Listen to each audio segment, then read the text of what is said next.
looking back,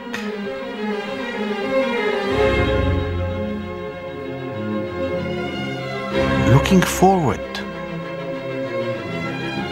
looking down,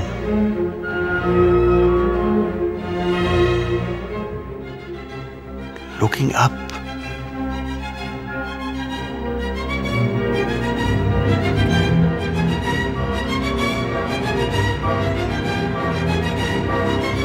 looking around.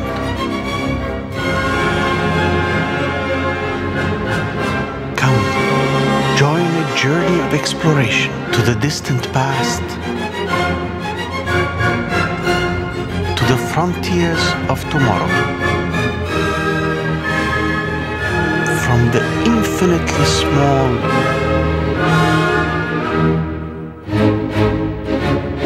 to the infinitely large, the mysterious, the mundane. Come, let us travel to the horizons of knowledge.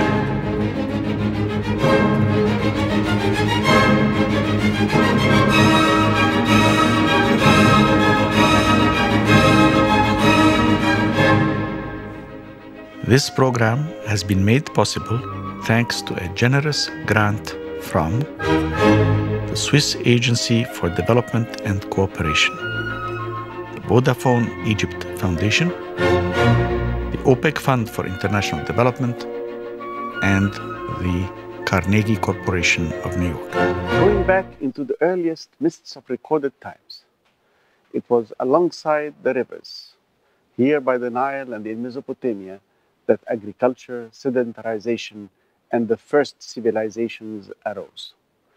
Let us reflect on ancient Egypt. Egypt, a land as old as time, a legacy of grandeur and achievement that defies time and speaks to us through the millennia.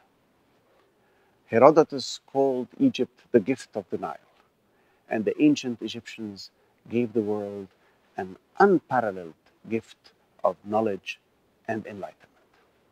There was the ancient wisdom that would bring light unto the world.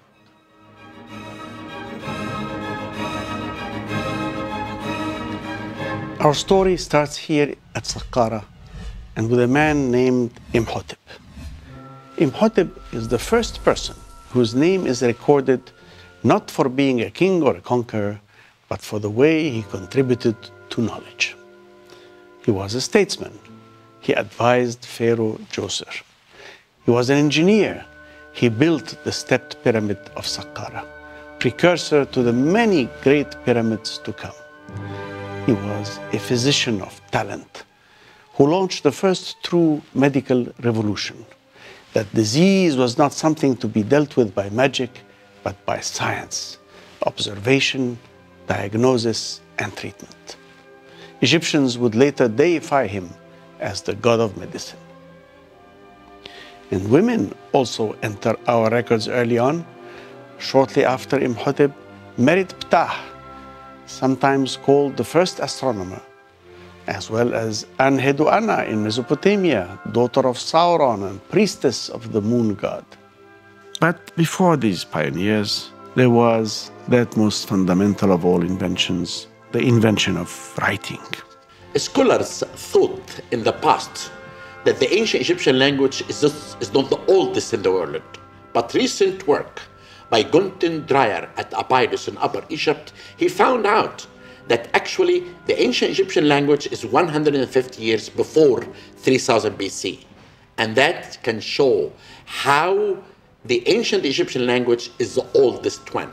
It began with hieroglyphic, the sacred script that written on temples and tombs. In the first intermediate period began a cursive script called hieratic, and they began to use this in letters and papyrus. In the dynasty 25 and dynasty 26 began the third script called demotic, and demotic is still to be known in ancient Egypt with the Greek period until the Coptic language came And actually, the last writing of the ancient Egyptian language can be seen in the 5th century AD inside the romantic temple of Isis and Osiris and Anas الوجود.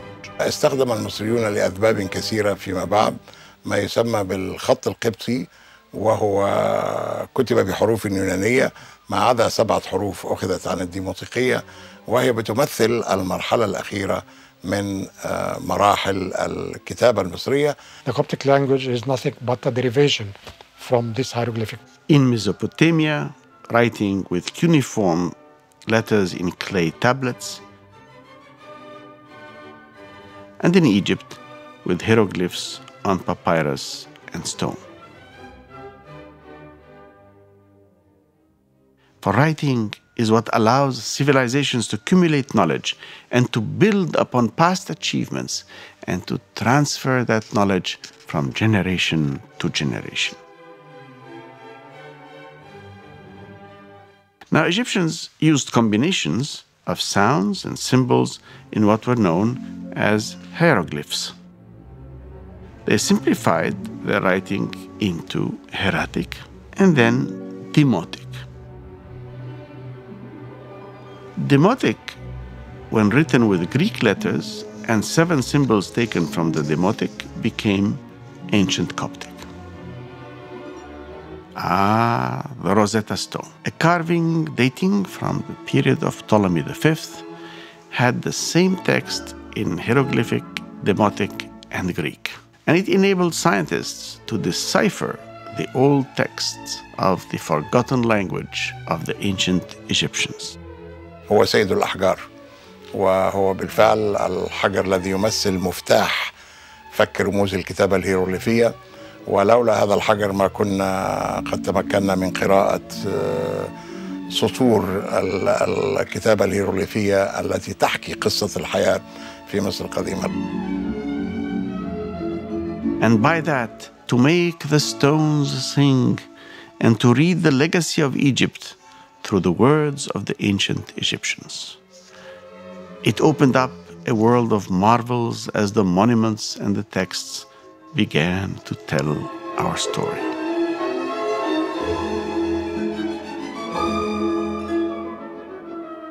Along with writing, Egyptians also had a number system. But like most old number systems, the system was clunky. Here is what it looked like. Little sticks, ones, feathers for more, etc. Let us see how they wrote and how they manipulated the numbers.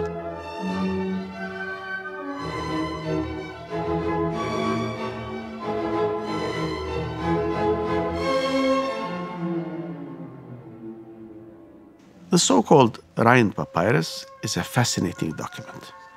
It is in 2 major pieces presently found in the British Museum, with a few fragments in the center located at the Brooklyn Museum. Written some 3,400 to 3,500 years ago, it is copied from a work that's at least 400 years older.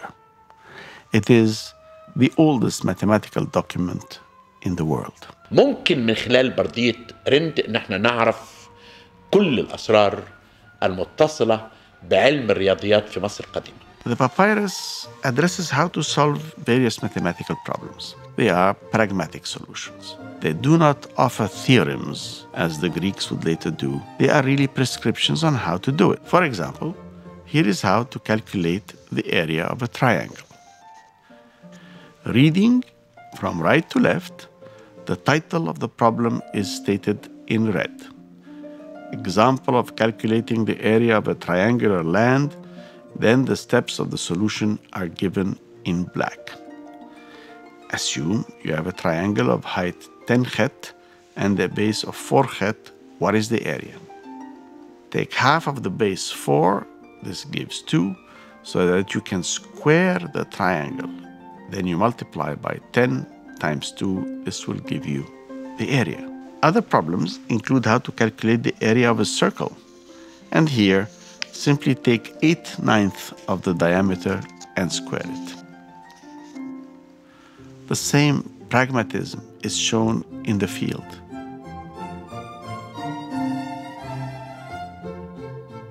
Egyptians used a rope tied with knots at 3, 4, and 5 units, and turning the rope into a triangle, we obtain a perfect right angle. But they did not propose a theorem about that fact, as the Pythagoreans did later on. But they sure knew how to build.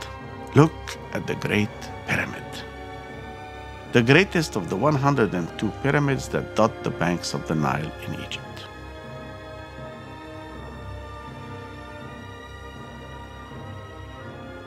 الهرم الأكبر بيعتبر معجزة من معجزات العمارة والفن في مصر القديمة. الهرم الأكبر هو الهرم الأكبر، هو عجوبة العجائب في العالم القديم، رأس عجائب الدنيا السبع كان ولا يزال. هو قمة الفكر الهندسي وقمة الفكر المعماري وقمة الفكر الفلكي في مصر القديم. Awesome grandeur of the monument takes your breath away. For 4,600 years, it was to remain the tallest structure on Earth, until in 1889, when the Eiffel Tower was built in Paris. The Great Pyramid was built on a base of about 13 acres. It took millions of stones, weighing several tons each, and the orientation is exactly aligned to the 4 cardinal directions. The alignment of the Great Pyramid is so precise that there is no deviation that is measurable on the length of the base of all that huge structure. Furthermore, the alignment of the entrance corridor is precisely with Polaris, the North Star, and the so-called ventilation shafts are precisely aligned on Sirius. And all of this shows mastery of both astronomy and engineering.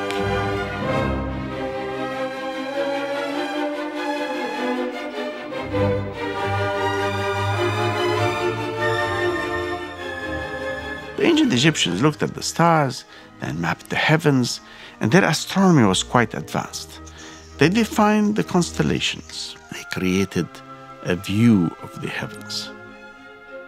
They created a solar calendar that suited the cycle of the seasons and the agricultural economy that they had created.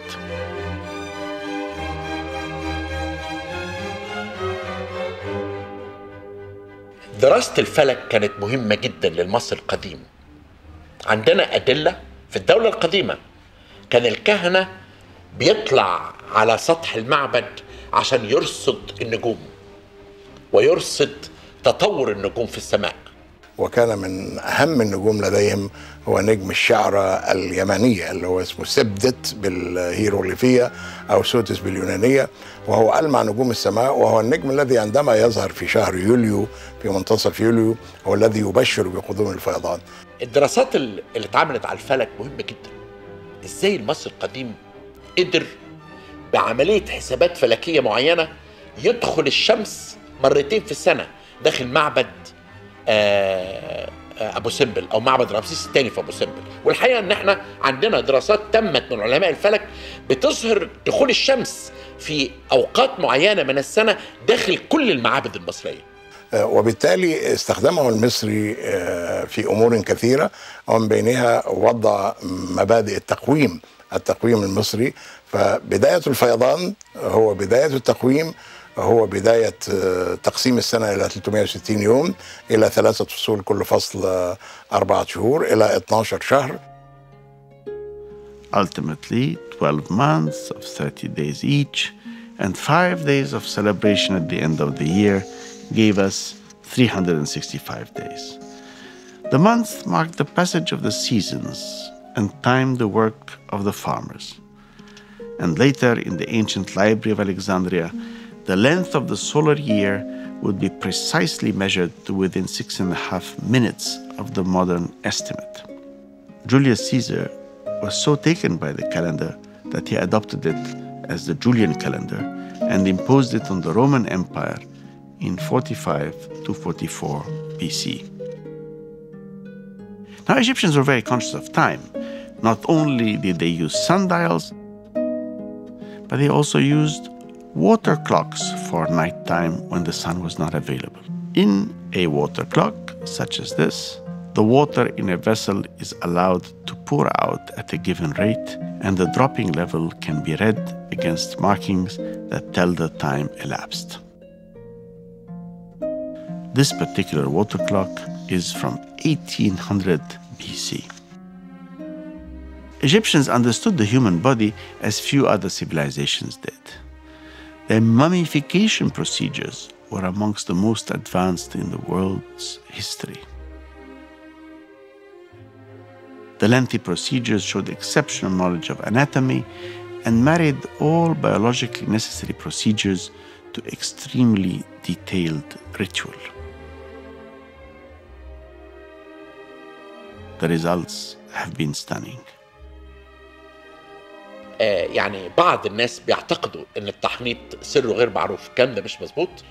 الحقيقه ان المصري القديم لما المتوفي كان بيموت في لمده 40 يوم بيتم عمليه المراحل، اللي هو نمره 1 بيفتحوا البطن، بيتم تجفيفه تماما، بيتشال كل الحاجات ما عدا القلب، لان القلب هو مركز الصدق والاتزان في مصر القديمه، وكنا بنعتقد انه ما كان بيشيل المخ. لكن لما عملنا الأشعة المقطعية على كل المومياوات قدرنا نعرف إن المخ ما كانش بيتشال، المخ كان بيتساب في مكانه. عملية التجفيف بملح الناتروم بتاخد 40 يوم، وبعد كده كل ما هو موجود داخل الجسم بتحط في أواني بتعرف باسم الأواني الكانوبية، وده نسبة إلى بلدة كانوب اللي موجودة في بجوار اسكندرية، وبعد كده بيتم لفها لمدة 30 يوم. يعني كل أعمال التحنيط بتاخد 70 يوم بالتمام والكمال. Thousands of years later, not only Egyptian kings and queens, but others and even animals are still incredibly preserved. Egyptian mummies inspired fear and fascination in the West and have held a privileged place in the entertainment patrimony as they exercised their enormous hold on the imagination of scholars and the imagination of the public at large. But what was even more important is that this knowledge of human bodies was also deployed in medicine to treat living humans. The so-called Edwin Smith Papyrus is the earliest known medical document, written about 1600 BC, but it is thought to be based on material from as early as 3000 BC. It is an ancient textbook on trauma surgery, and it mentions trepanation. It describes anatomical observations and the examination, diagnosis, treatment, and prognosis of numerous injuries in exquisite detail. It gives the first descriptions of cranial sutures, the meninges, the external surface of the brain, the cerebrospinal fluid, and the intracranial pulsations. Other documents, like the so-called Ebers Papyrus, give details that show an in-depth understanding of how the body works. Defines the heart as the center of the blood supply with vessels attached for every member of the body. Mental disorders such as depression and dementia are covered, and the descriptions suggest that mental and physical diseases were considered in the same way. There are also sections or chapters on contraception, diagnosis of pregnancy, and other gynecological matters. Intestinal diseases and parasites, eye and skin problems, and the surgical treatments of abscesses and tumors, bone setting and burns, all are covered in that papyrus, and dentistry is also covered. And we really have evidence of false teeth existing in Egypt some 4,000 years ago.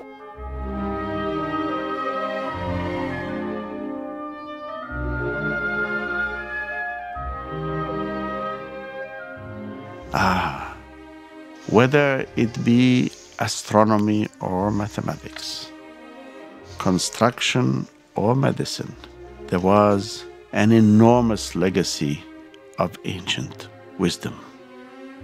Egypt would be the dominant nation in the ancient world. Its glorious history is recorded in the magnificence of its monuments, in the precision of its engineering, in the insights of its medicine, in the range of material that was covered in its papyri. And these papyri were kept in the temples, collections that became the public libraries of the ancient world. Any scholar was invited to consult them. And scholars came, including some of our wonderful neighbors in the north, the Greeks. Pythagoras and Plato were among the golden Greeks who visited Egypt. And as the momentum of knowledge creation in Egypt waned about 3,000 years ago, the Greeks started erecting a fabulous structure of philosophy and mathematics. In the years 500 to 300 before our Common Era, they created the golden age of Greek culture in the city-states of the northern Mediterranean. And they left a legacy that still dazzles us to this day. Arguably, the greatest of the ancient Greeks was Aristotle. But it was one of Aristotle's pupils who was destined to change the world of warring nations, Eastern empires, and city-states: Alexander. Alexander would unify the world and launch the Hellenistic culture. And Egypt would once again play a major role on the world stage, for it was on Egyptian soil that a new center of learning would arise, a center that would distill and reformulate all that ancient wisdom and take humanity a giant leap forward in all the branches of knowledge. It was to be the age of Alexandria. And that is an exciting story, but that is a story for another day. I am Ismail Serageldin, and I thank you for having joined me in this episode of Horizons.